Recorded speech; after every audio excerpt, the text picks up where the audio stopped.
Bonjour et bienvenue dans cette formation sur la chute spirituelle éditée par l'Église de disciples. Cette formation s'intitule 9 symptômes d'une chute spirituelle. Elle est très importante pour l'Église parce que nous avons à vivre en fait très souvent des chutes spirituelles dans l'Église. La parole de Dieu nous le rappelle. Dans la parabole du semeur, rappelez-vous, nous voyons 3 cas de chute spirituelle pour un cas où effectivement il y a vraiment des fruits, il y a de la bonne terre, ce qui nous montre que la chute spirituelle est ce qu'il y a de plus courant en Église. Et 3 chutes pour un disciple, tel que nous le présente la parabole du semeur, est un ratio qu'on retrouve sur le terrain en Église. Donc il faut prendre les problèmes de chute spirituelle extrêmement au sérieux. C'est notre quotidien d'Église. La question, c'est comment détecter une chute spirituelle quand elle commence. C'est un enjeu qui est extrêmement important parce que une personne qui est en chute spirituelle, bien entendu, se détache de Dieu, suit la chair puis l'adversaire. Et il est très difficile après de revenir en arrière. Ça, c'est un problème extrêmement sérieux. En Église, nous avons charge d'âme et l'âme est en grand danger, évidemment, par la chute spirituelle. Et l'autre problème, c'est les dégâts spirituels que cette chute spirituelle fait sur les autres membres de l'Église.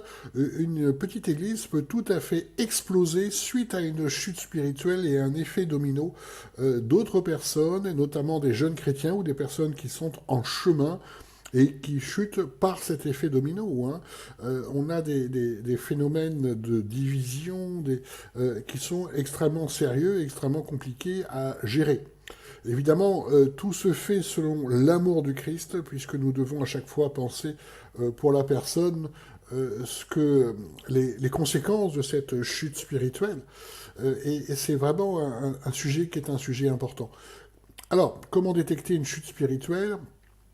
Alors, en fait, l'origine de cette vidéo, c'est que en discernant par l'esprit ce qui s'est passé pour les différentes chutes spirituelles, je me suis aperçu que les situations sont tellement semblables, et pour une raison très simple, c'est une raison spirituelle, c'est qu'en fait, le même esprit est à l'œuvre, est un esprit mauvais qui est à l'œuvre parmi les personnes, et ce même esprit a toujours en fait la même stratégie, et ces symptômes se retrouvent donc d'une personne à l'autre très, très aisément. Donc, d'où l'importance de pouvoir communiquer là-dessus, de pouvoir faire une formation sur la chute spirituelle. Ça nous est dit en Éphésiens 6,12, parce que ce n'est pas contre le sang et la chair que nous avons à combattre, mais c'est contre les principautés, contre les puissances, contre les dominateurs de ces ténèbres, contre les esprits méchants dans les lieux célestes. Voilà de quoi on parle. C'était véritablement un combat spirituel contre les esprits méchants dans les lieux célestes. D'où cette formation. Alors, on retrouve ces phénomènes de division dans la Bible, notamment en Galates 5, 20, 21. Or, les œuvres de la chair sont manifestes, à savoir l'impudicité, l'impureté, la dissolution, l'idolâtrie, la magie, les inimitiés, pardon. Ça, on va pas tellement s'intéresser à ça. Et à travers les œuvres de la chair, on va surtout comprendre que ces œuvres de la chair sont le plus souvent inspirées par l'adversaire, et c'est pour ça que la deuxième partie de ce verset est beaucoup plus parlante pour nous. On retrouve les querelles, les jalousies, les animosités, les disputes, les divisions, les sectes, c'est-à-dire le fait de suivre une personne et non pas de suivre Dieu, et les envies, et tout ça se retrouve véritablement dans le cadre d'une chute spirituelle. C'est confirmé par un autre passage en 1 Corinthiens 3, verset 3, car puisqu'il y a parmi vous de l'envie et des querelles, n'êtes-vous pas charnels et ne marchez-vous pas à la manière des hommes? Et donc, le premier symptôme qui nous montre que nous avons affaire à une chute spirituelle, c'est l'absence de fruits spirituels, et c'est tout à fait typique des différentes situations. On l'a évidemment dans la parole de Dieu, en Jean 15, 5, Moi, je suis le cep, vous, vous êtes les sarments, celui qui demeure en moi et moi en lui, celui-là porte beaucoup de fruits, car hors de moi, vous ne pouvez rien faire. Alors, quand on parle de fruits spirituels, il y a différents textes et il faut prendre les bons fruits spirituels, c'est-à-dire ceux que Dieu veut. C'est-à-dire que quand on parle de fruits, on a quelque chose de très clair en Matthieu 13, 23.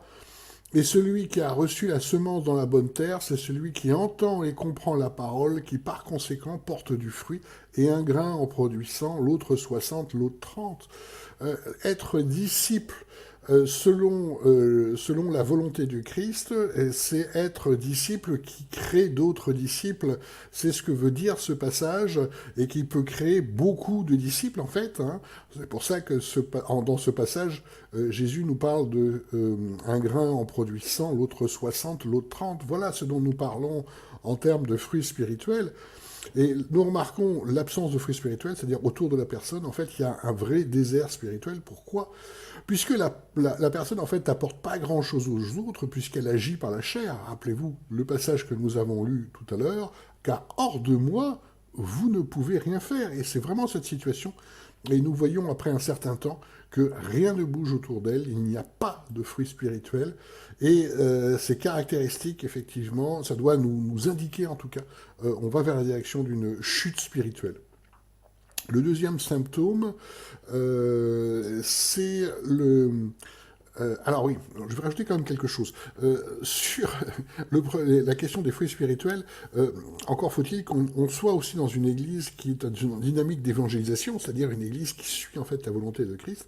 Et vous voyez les personnes qui sont en chute spirituelle, conformément à ces passages, ils sont totalement en fait incapables d'évangéliser parce qu'ils évangélisent par la chair. Hein. Donc, c'est important pour pouvoir objectiver ça, d'être dans une église où chacun, effectivement, a un rôle comme la volonté de Christ est dans la Bible. Hein, les pierres vivantes, hein, c'est une des églises de disciples, c'est pour ça que nous nous appelons église de disciples.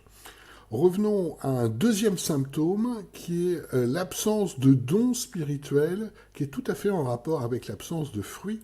Puisqu'en 1 Corinthiens 12, 7, « Or à chacun est donnée la manifestation de l'esprit pour l'utilité commune », le don spirituel ne sert pas à soi, mais sert effectivement aux autres, à l'Église, et à ceux qui gravitent autour de l'Église.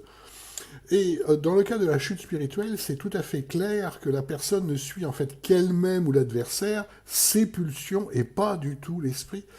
Une caractéristique de ça ça ne se passe pas par l'esprit ou par un don spirituel, c'est l'autorité. Elle parle et fait par sa propre autorité et pas celle de l'esprit. C'est très différent. L'autorité de l'esprit, c'est une autorité douce. C'est par exemple quand Dieu nous parle à travers le Saint-Esprit, c'est une voix douce qui nous reprend. L'autorité de la chair est une domination tout à fait différente par rapport à ça, et les personnes en chute spirituelle parlent avec autorité, mais cette autorité ne vient pas de l'esprit. En Éphésiens 5, 21, il est précisé « Soumettez-vous les uns aux autres dans la crainte du Christ ». Soumettez-vous les uns aux autres, c'est pas dans la chair, nous n'avons pas à nous soumettre aux autres quand ils veulent nous dominer, mais véritablement dans l'esprit, puisque soumettez-vous les uns aux autres dans la crainte du Christ, ça veut dire que, excusez-moi, nous nous soumettons en fait aux personnes par l'esprit, puisque c'est l'esprit qui conduit l'Église, puisque Jésus est le chef de l'Église, c'est par l'esprit qu'il nous laisse que l'Église doit être conduite. Le troisième symptôme est l'impossibilité pour la personne d'être inspirée par l'esprit au niveau général, et on le retrouve sur les partages bibliques, quand on fait l'exercice, effectivement, où la personne, il est demandé à la personne de percevoir ce que l'esprit veut dire à travers un texte, on voit qu'elle est systématiquement à côté. Pourquoi ? Parce qu'elle, en fait, elle puise dans ses raisonnements, dans ses pensées, et Dieu n'est pas là, tandis elle ne peut plus, souvent aussi, sortir la volonté de Dieu d'un texte, Pourquoi? Parce que c'est indiqué en Romains 12.2, ne vous conformez pas au siècle présent, mais soyez transformés par le renouvellement de l'intelligence, afin que vous discerniez quelle est la volonté de Dieu, ce qui est bon, agréable et parfait. Et j'ai le souvenir d'une personne que j'ai accompagnée pendant longtemps, la transformation par l'esprit commençait à se faire, c'est-à-dire que sur un texte biblique, elle est arrivée à sortir, à percevoir ce que l'esprit voulait dire, et à sortir la volonté de Dieu. Et quand elle était en pleine chute spirituelle, j'ai essayé de reprendre ces exercices-là. C'était une catastrophe. Elle était totalement incapable de dire ce que Dieu voulait dire à travers le texte, c'était juste ses raisonnements, et elle était complètement à côté. C'est flagrant, j'en ai eu. J'étais en fait triste de voir ça, de voir à quel point elle ne pouvait plus en fait recevoir l'esprit par rapport à ça. De même qu'on peut constater que les prières ne sont pas inspirées. Ce sont des prières qui sont faites par la chair, qui servent en fait un peu à manipuler les autres, un moyen en fait d'influencer les autres, et ça se détecte aussi très facilement quand vous êtes habitué à détecter les prières inspirées des prières non inspirées. Le quatrième symptôme, c'est l'absence de référence pertinente à la Bible dans les propos. Alors c'est quoi une référence pertinente à la Bible dans les propos? C'est tout simplement aussi une manifestation de l'esprit, puisque il nous est bien précisé qu'en Jean 14, 26, mais l'aide, l'Esprit Saint que le Père enverra en mon nom, c'est Jésus qui parle, celui-là vous enseignera toutes choses et vous fera ressouvenir de toutes celles que je vous ai dites. Donc c'est bien par l'Esprit que nous avons tout d'un coup un verset qui revient en tête pour pouvoir justement parler de la volonté de Dieu. Et c'est caractéristique que les personnes en chute spirituelle n'arrivent plus à faire ça. Elles parlent uniquement par leurs propres pensées, par les raisonnements. Il y a à peu près aucun verset qui revient en fait. Elles cherchent à imposer ces raisonnements à l'Église. Voilà pourquoi en fait les textes bibliques ne ressortent pas du tout dans ce cadre-là. C'est confirmé en Éphésiens 4, 17. Voici donc ce que je dis, ce dont je vous conjure dans le Seigneur, c'est que vous ne marchiez plus comme marchent encore les païens dans la vanité de leur entendement. Et les raisonnements qui sont à l'œuvre sont des raisonnements du monde, et pas du tout la pensée de Dieu, et c'est aussi un symptôme très clair d'une chute spirituelle.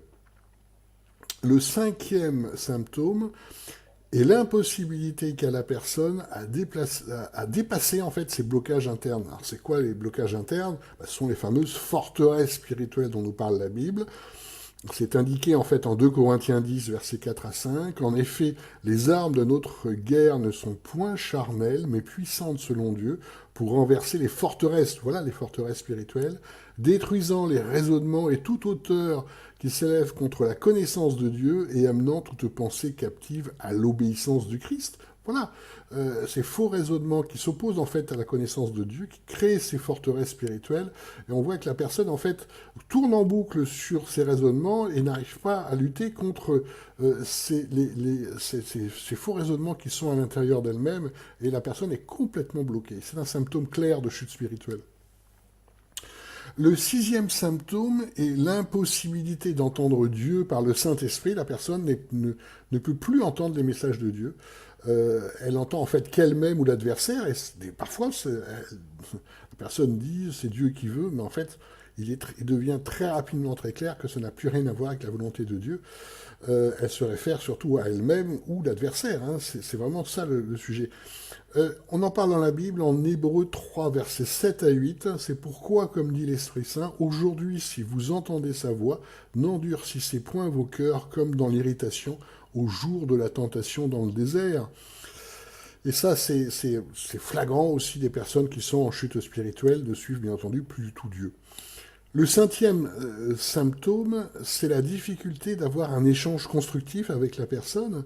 Les raisonnements de la personne sont en fait totalement confus, voire ridicules. C'est pas péjoratif, mais ils sont tellement éloignés par rapport à ce qui se passe que vous dites mais comment on peut dire ça en fait, hein?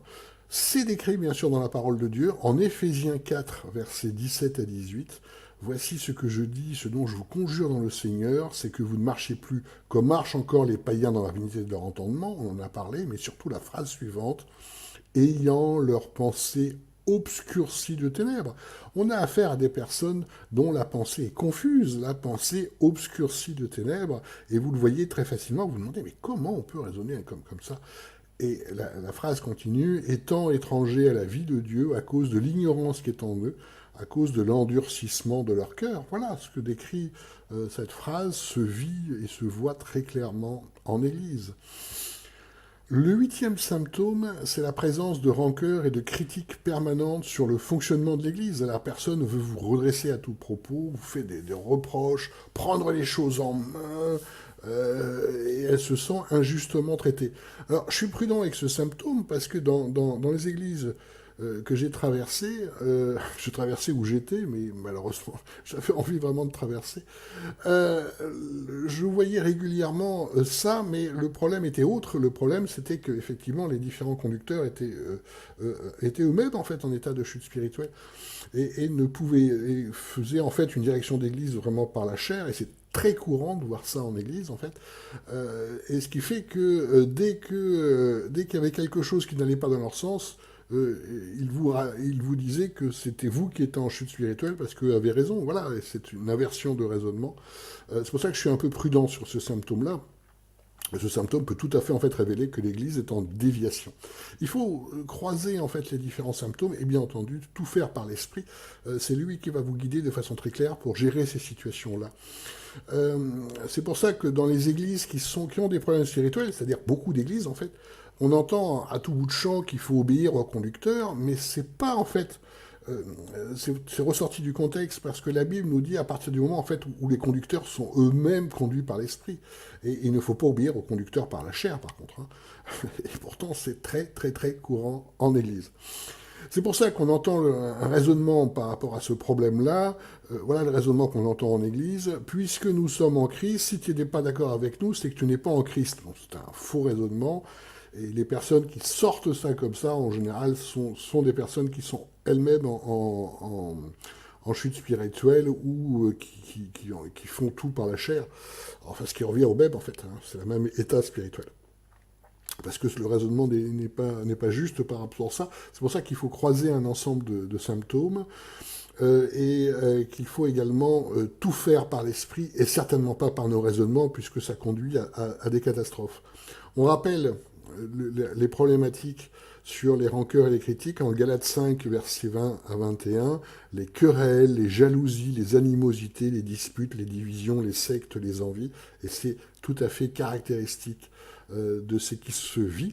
Simplement, il faut être prudent pour qu'on puisse discerner si on est vraiment dans ce cadre-là de chute spirituelle ou s'il y a des reproches qui peuvent être justes. Mais on le verra aussi tout à l'heure, c'est que dans ce genre de cas, les personnes parlent par l'esprit et ça n'a rien à voir avec ce genre de problème. Le neuvième symptôme est le fait que la médisance est très violente, hein, et on a des phénomènes de médisance et des phénomènes de division dans l'Église, tout ça, ça se passe dans vos dos, dans l'obscurité, en fait. C'est pour ça que c'est dangereux. Vous avez tout d'un coup des échanges de mails, de SMS, vous n'êtes absolument pas au courant de ce qui se passe, et vous apercevez très rapidement qu'en fait, la personne cherche à diviser d'autres et vous écarter. Pourquoi elle fait ça ? Parce que l'esprit qui la guide, en fait, qui guide cette personne, veut absolument vous éviter la confrontation avec l'Esprit Saint, bien sûr. Et c'est ce qui rend les choses dangereuses. Vous ne pouvez ni réagir, ni ramener à la raison, puisqu'en fait, ça se passe sans vous, hein, par rapport à ça. D'ailleurs, on peut arrêter une chute spirituelle qui est en train de se généraliser quand vous braquez en fait un projecteur sur ce qui est en train de se passer. Là, ça s'arrête hein, assez rapidement, mais le problème, c'est que les chutes spirituelles, les principaux symptômes se passent dans votre dos, hein, bien entendu, et c'est ça ce qui en fait le danger. Il y a un texte qui nous parle très clairement de cela, en Jacques 3, versets 14 à 18. Mais si vous avez dans votre cœur un zèle amer et un esprit de dispute, ne vous glorifiez pas et ne mentez pas contre la vérité. Ce n'est point là la sagesse qui descend d'en haut, mais une sagesse terrestre, animale et diabolique. Car là où il y a un zèle amer et un esprit de dispute, il y a du désordre et toute mauvaise action.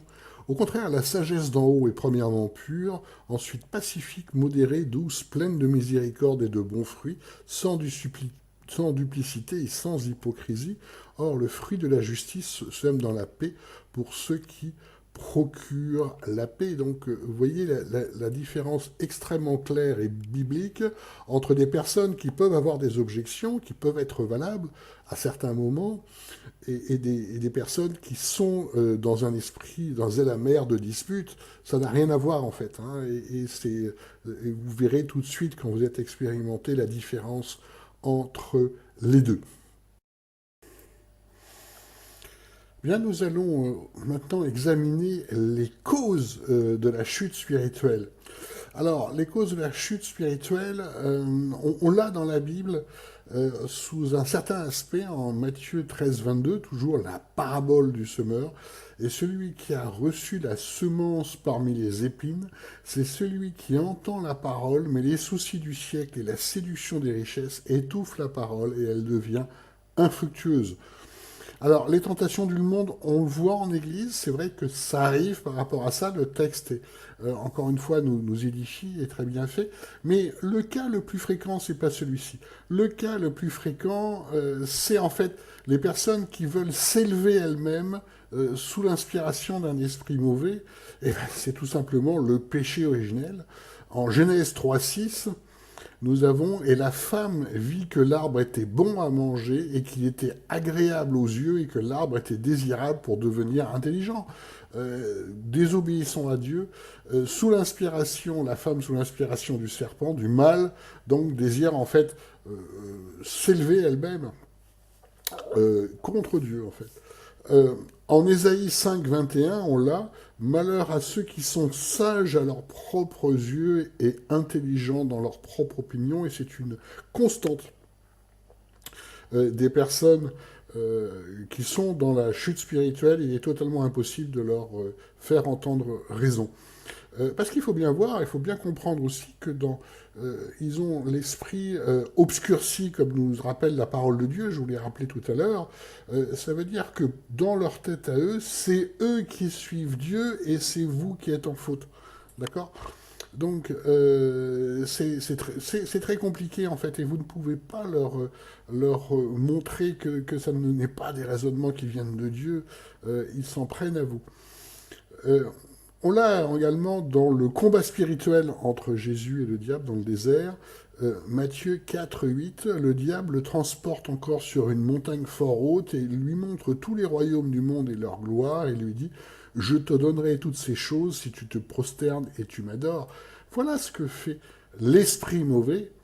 Euh, les- c'est pour ça que la chute spirituelle se traduit en fait très très souvent, quasiment à chaque fois, par une tentative de prise de pouvoir dans l'Église, où la personne commence par vous discréditer pour vous écarter. Pourquoi ça se passe comme ça? C'est très simple, c'est parce que, encore une fois, l'esprit qui les anime sait parfaitement qu'il doit à tout prix éviter l'Esprit Saint. L'objectif est vraiment de vous éliminer de l'équation pour que l'esprit mauvais puisse à loisir faire ce qu'il veut faire dans l'Église. Hein. Et encore une fois, la caractéristique, les raisonnements sont complètement tordus. La personne se glorifie et s'attribue des talents qu'elle n'a pas. Alors évidemment, on dit bien qu'elle n'a pas, hein, puisque on a dans des églises qui ont des gros problèmes spirituels, les personnes finissent par dire oui, mais je ne suis pas utilisé selon leurs dons spirituels. Donc là, c'est pas du tout cette configuration-là, hein, il faut être conscient de ça. C'est vraiment en décalage profond avec ce que Dieu leur donne comme capacité. Et encore une fois, tout se fait par l'esprit. Si vous n'avez pas l'esprit en tant que conducteur pour discerner ce genre de choses, vous ne devez pas être conducteur d'une église tout simplement. Et pourtant, c'est très très très courant dans les églises de voir que tout se passe par la chair. Et si tout se passe par la chair, ça n'est pas Jésus qui est la tête de l'église. Et pourtant, c'est très courant. Ça veut dire que vous-même, vous êtes dans une forme de chute spirituelle. Et c'est ce que nous observons dans beaucoup d'églises en fait. Hein. Encore une fois, c'est l'esprit qui nous vivifie, qui nous permet d'être dans la bonne direction par rapport à Dieu. Et c'est certainement pas nos raisonnements. Hein. On retrouve le passage sur les raisonnements en Éphésiens 4, versets 17 à 18, je vous le dis tout à l'heure, juste la phrase « ayant leur pensée obscurcie de ténèbres », vraiment est un symptôme tout à fait caractéristiques. Rappelons dans le péché originel le raisonnement du serpent, du mal, pour le convaincre effectivement la femme, en Genèse 3, versets 4 à 5, et le serpent dit à la femme, vous ne mourrez nullement, mais Dieu sait qu'au jour où vous en mangerez, vos yeux s'ouvriront et vous serez comme Dieu, connaissant le bien et le mal. Ce péché originel, c'est la même chute spirituelle, une des chutes spirituelles les plus spectaculaires dans la Bible est celle de Satan, dont le prophète Ésaïe nous parle. Ésaïe, verset 14, 13, toi qui disais en ton cœur, je monterai au ciel, j'élèverai mon trône au-dessus des étoiles de Dieu, je m'assirai sur la montagne de l'assemblée dans les profondeurs de Septentrion, j'élèverai mon trône au-dessus des étoiles de Dieu. Et la personne qui est en chute spirituelle fait cette manœuvre-là. Pourquoi? Parce qu'encore une fois, l'esprit qu'elle écoute lui dicte de faire ça. Et comme ça correspond à ses pulsions fondamentales, tout roule, sauf que c'est une chute spirituelle et en fait tout est catastrophique. Donc, un passage qui est important, c'est comment éviter une chute spirituelle, puisque c'est tellement courant en Église, il faut être, encore une fois, extrêmement averti sur toutes ces questions-là. En Romains 8,13, on nous le dit, car si vous vivez selon la chair, vous devez mourir, mais si par l'esprit vous faites mourir les actions du corps, vous vivrez, et c'est le sujet central de toute l'Église. Alors, ce qu'on peut remarquer dans les personnes qui sont dans un chemin de chute spirituelle, c'est la multiplication des faux raisonnements. Pourquoi les personnes font ça et font pas ça. Et en fait, on voit très rapidement que ça n'a rien à voir avec Dieu, ce sont les personnes qui raisonnent, en fait. Hein. Alors, ils vont expliquer qu'elles évangélisent pas pour 1000 raisons, il y a toujours 1000 raisons de ne pas suivre l'esprit, sauf que la parole de Dieu nous dit bien qu'à partir du moment où vous êtes conduit par l'esprit, à un moment donné, vous faites la volonté de Dieu qui est d'évangéliser. La personne va vous expliquer qu'elle n'a pas de don spirituel, encore une fois, 1000 raisons, mais la parole nous dit bien que par l'esprit, nous avons chacun au minimum un don spirituel. Après, nous pouvons l'éteindre, et c'est ce qui se passe pour les personnes qui sont en chute spirituelle. Et l'argument qui revient très souvent, c'est, en gros, les autres font comme ça, et on suit une tradition, en fait. Et ça, c'est très très très courant en Église. Hein. Il y a beaucoup d'églises protestantes évangéliques suivent en fait une tradition. Les autres faisaient comme ça doit être bien. Alors que la Bible nous montre clairement qu'il ne faut pas suivre une tradition d'homme, mais bien Dieu, et que suivre une tradition d'homme, c'est une chute spirituelle en fait. On prend un exemple biblique très clair. Un exemple de tradition humaine dans la Bible est celui des pharisiens, hein, donc les chefs juifs, et Jésus s'opposait en permanence à eux. C'était vraiment les ennemis de Jésus, puisqu'en fait, ils faisaient une foi morte avec des rites. Hein. D'ailleurs, il y a un passage biblique qui nous explique que dans cette période des pharisiens, Dieu n'a plus parlé pendant 400 ans. Pourquoi Dieu n'a plus parlé pendant 400 ans? Parce qu'ils n'écoutaient pas. Ils écoutaient quoi? Ils étaient guidés par leur tradition humaine, par leur raisonnement, par leur pensée, ce que leur disaient les autres pharisiens. Et, encore une fois, ce phénomène qui est parfaitement décrit dans la Bible est très très très courant dans nos milieux. Hein. C'est pour ça qu'il faut se méfier des personnes qui ont des rites. Le rite est un très mauvais symptôme. J'ai des personnes qui faisaient des prières à certaines heures, par exemple, et elles s'étonnaient que je ne faisais pas ça. D'autres qui disaient passer la journée à lire la Bible. C'est pas ce qu'on nous demande. On nous demande véritablement de suivre les commandements de Dieu, de suivre la volonté de Dieu. Le fait de multiplier les heures à lire la Bible ne change strictement rien aux problèmes internes. Puisqu'on parle de forteresse spirituelle en interne, vous pouvez lire la Bible pendant 107 ans, ça ne changera strictement rien. Ou prier toute la journée, là non plus, ça ne changera strictement rien. Puisque la forteresse spirituelle de ces personnes les empêche en fait de faire quoi que ce soit en rapport avec le Saint-Esprit. Alors, encore une fois, le rite est souvent un symptôme par rapport à ça, où vous voyez bien que c'est en décalage par rapport à ce qui est une pratique de disciples. Et on le retrouve aussi en Église, hein, il faut être tout à fait clair. Encore une fois, en Apocalypse, la Bible nous prévient que les églises, voyons l'église de Laodicée par exemple, que les églises actuelles, ce sont des églises qui sont détournées de Dieu, qui pensent être riches là où elles sont aveugles, pauvres et nues. hein, les fameux passages en Apocalypse où Jésus dit qu'il vomirait les chrétiens tièdes de sa bouche, et c'est ce qui se passe dans beaucoup d'églises. En fait, beaucoup d'églises fonctionnent au jour d'aujourd'hui par la chair. Et donc, il y a des problématiques de chute spirituelle généralisées depuis longtemps, et tout ça, ça se passe par tradition, les autres font comme ça, tout va bien. En fait, tout se passe par juste par la chair. Hein. Et voilà.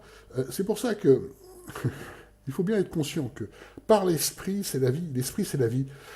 Et l'esprit, il y a un mouvement par rapport à ça. C'est tout de suite en Genèse, quand on a l'esprit se mouver au-dessus des eaux, ça nous montre bien que l'esprit, c'est un mouvement.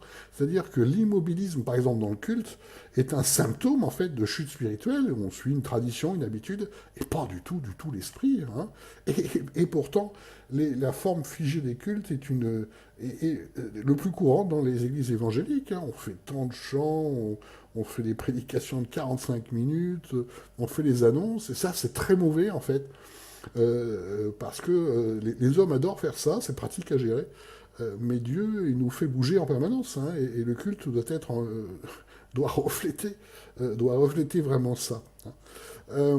Et c'est un phénomène de chute spirituelle, effectivement, de vouloir à tout prix rester dans sa zone de confort, humainement parlant, des habitudes, voilà. En fait, c'est vouloir contrôler les choses, et c'est une forteresse spirituelle, hein, il faut être très clair par rapport à ça.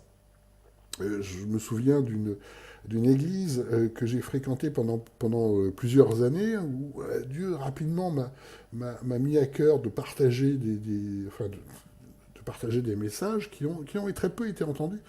Et je connaissais malheureusement la dureté de cette église, les problèmes spirituels dans tous les sens, des équipes, des conducteurs, enfin c'est une vraie catastrophe.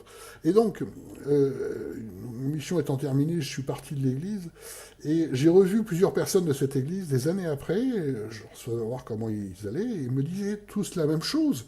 Tu sais, hein, depuis que tu es parti, ben, rien n'a changé.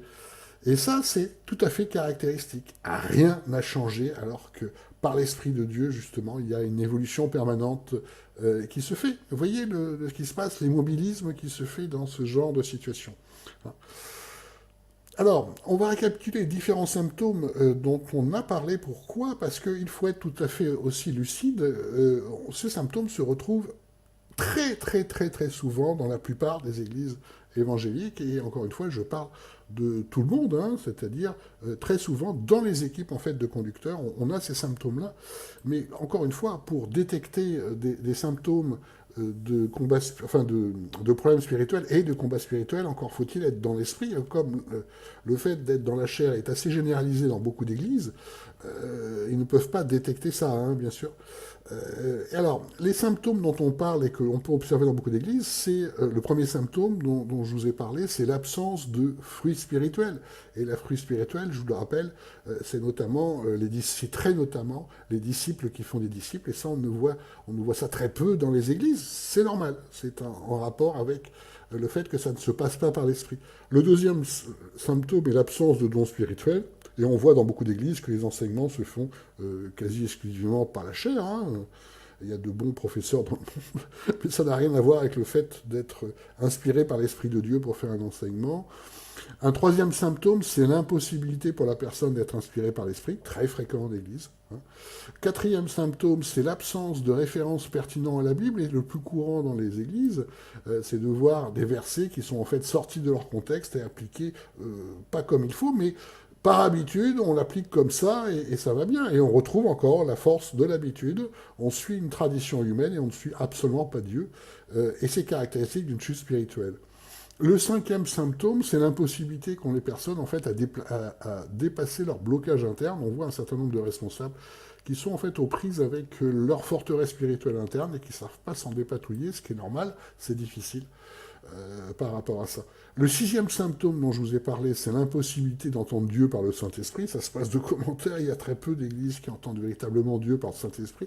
Je ne sais pas ce qu'ils entendent, mais vu ce qui se passe, ça n'a rien à voir avec le Saint-Esprit, ça c'est clair. Le septième symptôme dont je vous ai parlé, c'est la difficulté d'avoir un échange constructif. Essayez de discuter, vous allez voir ce que ça donne. Vous allez tomber sur des murs très rapidement. Un symptôme de chute spirituelle également. On va passer sur le huitième symptôme, euh, les diffusions et tout ça, mais le deuxième symptôme, c'est le fait qu'en fait, que je vous ai partagé, le fait que les médisances et les divisions se passent dans l'obscurité, et vous allez remarquer que dans beaucoup d'églises, en fait, beaucoup de choses sont dites dans votre dos, et c'est aussi caractéristique de ça, hein. Il n'y a rien qui est transparent, en fait. Il n'y a rien qui est dans la vérité. Et c'est aussi un symptôme, en fait, de chute spirituelle. Donc, la question qui se pose à tous, parce que nous sommes encore une fois tous concernés par ça, par ce problème très important, c'est quoi la prévention des chutes spirituelles? Alors, pour la prévention des chutes spirituelles, toute la difficulté, effectivement, c'est, comme on l'a partagé, toujours que l'amour de Dieu soit central, que l'Esprit nous guide. Sans ça, c'est pas possible, en fait, de s'occuper d'une église, tout simplement. Ce qui nous préoccupe, c'est effectivement la personne, hein. Une chute spirituelle est très sérieuse pour la personne, les conséquences sont extrêmement graves. La personne, évidemment, ne pourra pas non seulement faire la volonté de Dieu, mais rejoindra le monde, la chair, et absolument pas la Nouvelle Jérusalem et tout ce qui est promis pour ceux qui suivent l'Esprit. Et nous avons un commandement clair en Luc 15,4. Quel homme d'entre vous, ayant 100 brebis et ayant perdu une seule, ne laisse les 99 au désert et ne va pas après celle qui est perdue jusqu'à qu'il l'ait trouvée? Et c'est tout à fait vrai quand on écoute les messages de Dieu dans les problématiques de chute spirituelle. Dieu nous demande souvent d'aller récupérer les personnes et nous le faisons parce que c'est notre rôle par rapport à ça. Le problème, c'est que le danger que ça représente les personnes en chute spirituelle pour le reste de l'Église, et ça, c'est quelque chose de stressant à gérer. Alors, ce processus nous est bien expliqué en 2 Timothée 2, 24-26. Or, il ne faut pas qu'un serviteur du Seigneur ait des querelles, il doit au contraire être affable pour tous, propre à enseigner, doué de patience, il doit redresser avec douceur les adversaires, dans l'espérance que Dieu leur donnera la repentance pour arriver à la connaissance de la vérité, et que, revenus à leur bon sens, ils se dégageront des pièges du diable qui s'étaient emparés d'eux pour les soumettre à sa volonté. Vous voyez à quel point les phrases sont claires. Et on peut remarquer aussi que, comme nous le voyons dans la réalité, dans l'Église, en fait, on voit rarement des personnes qui se sortent d'une chute spirituelle. La plupart du temps, elles continuent à chuter, elles essaient de chuter avec le maximum de personnes. C'est aussi dans la Bible. Alors, regardez, il doit redresser avec douceur les adversaires dans l'espérance que Dieu leur donnera la repentance. L'espérance. Et c'est vraiment ça, par rapport à ça. Pourquoi je vous partage ce passage? Parce qu'il est non seulement parfaitement fait, et décrit bien la situation, euh, mais de plus, il y a un vrai problème auquel vous allez être confronté très rapidement, c'est que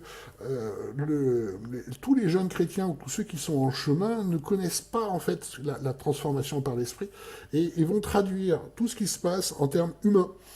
Et justement, c'est le problème des chutes spirituelles des personnes qui vont vous entraîner en permanence sur un terrain de conflit. Hein, il ne faut pas qu'un serviteur de Dieu ait des querelles, pour justement vous faire chuter et pour qu'il semble apparaître aux yeux notamment des jeunes chrétiens et de ceux qui sont en chemin, une sorte de conflit entre les personnes là où il y a un combat spirituel. Et c'est vraiment ce qui est aussi stressant dans ce genre de situation, c'est de se dire, est-ce qu'ils vont comprendre, peu vont comprendre en fait ce qui se passe vraiment. Parce que humainement parlant, ils pensent qu'en fait il y a un conflit de personnes là où il y a juste un combat spirituel en fait qui se passe. D'où l'absolue nécessité de former le plus rapidement possible l'Église à toutes les problématiques de chute spirituelle, d'une part parce que ça sert à chacun, d'autre part parce que c'est le rôle de l'Église également de pouvoir aider à gérer cela. Encore faut-il savoir comment ça se passe, et c'est aussi énormément une question d'expérience, hein, c'est tout à fait dit dans la Bible, que le discernement du bien et du mal n'est pas du tout fait pour tout le monde. Vous savez, c'est dans le texte qui nous parle du lait spirituel et de la viande. Le discernement du bien et du mal, c'est pour les personnes, les adultes spirituels, c'est-à-dire ceux qui sont matures. Hein. Donc ça s'apprend par l'expérience, comme le dit la parole de Dieu, et c'est vrai. Par rapport à ça, d'où la nécessité absolue de protéger les jeunes chrétiens et ceux qui sont en chemin de ces questions-là. Ce n'est pas facile, parce que justement ce sont des problématiques de transformation par l'esprit, de combat spirituel qu'ils ne connaissent pas du tout, puisque humainement parlant, on ne conçoit pas ces questions-là. Galates 6.1, voilà ce que nous dit Galates 6.1. Frères, si même quelqu'un est surpris en quelque chute, vous qui êtes spirituels, redressez-le avec un esprit de douceur et prends garde à toi-même que tu ne sois aussi tenté. Voilà, des phrases qui sont claires, ça veut bien dire que les chutes spirituelles concernent toute l'Église, mais pas tout à fait toute l'Église, parce que ce qui est indiqué, vous qui êtes spirituels, c'est-à-dire en fait ceux qui sont les plus matures spirituellement, il est évident qu'un jeune chrétien ne peut pas redresser quelqu'un parce qu'il ne sait pas ce qui se passe. Euh, ça nous montre que la meilleure façon de faire, c'est un travail à plusieurs, puisque vous allez en fait concentrer, vous être la cible de toutes les attaques et les critiques. À partir du moment où c'est géré à plusieurs, tout d'un coup, l'attaque est complètement diffusée sur plusieurs personnes et vous n'allez pas être juste la cible. Et ce qui est beaucoup plus facile à gérer, en fait. Hein. Donc, tout ça pour être vraiment travaillé dans le discernement par l'esprit. Moi, quand j'ai affaire à des chutes spirituelles, en permanence, je me tourne vers Dieu et en général, tout le temps même, j'ai soit une vision, soit un rêve qui me montre ce que je dois faire précisément, soit un message audible. Et dans tous les cas de figure, j'arrive à avoir une vision de l'état du cœur, c'est-à-dire de l'état spirituel de la personne avec Dieu, ce qui me permet de gérer les choses. Mais ceci dit, ça ne veut pas dire que c'est facile, ça reste des situations stressantes et compliquées. C'est pour ça que nous avons tellement besoin de l'esprit pour tout, et nous avons évidemment besoin de notre relation avec Dieu et de l'esprit pour gérer avec l'amour de Dieu et avec le plus grand sérieux toutes ces questions de chute spirituelle. Voilà, nous arrivons au bout de cette formation et il faut être sensibilisé au fait que la chute spirituelle est en fait est quelque chose de très très très très courant en Église, de presque normal. Et malheureusement, la gestion dans l'esprit d'une chute spirituelle est très rare, puisque toujours pareil, nous voyons en fait assez peu d'églises véritablement conduites par l'esprit, comme nous le rappelle la parole de Dieu en Apocalypse, mais nous le voyons effectivement de façon très claire quand on objective les différents symptômes. J'espère que cette formation vous a servi pour vous édifier, pour que vous puissiez comprendre ce qui se passe et éviter de tomber vous-même dans une chute spirituelle et vous puissiez discerner dans l'esprit ce qui se passe dans une église pour continuer à suivre l'esprit de Dieu, à être transformé et ne pas rentrer dans ces logiques de chute spirituelle qui sont en fait dramatiques. Si vous avez apprécié cette vidéo, merci de mettre un pouce bleu. Vous pouvez également vous abonner pour être tenu au courant des autres vidéos. Au revoir.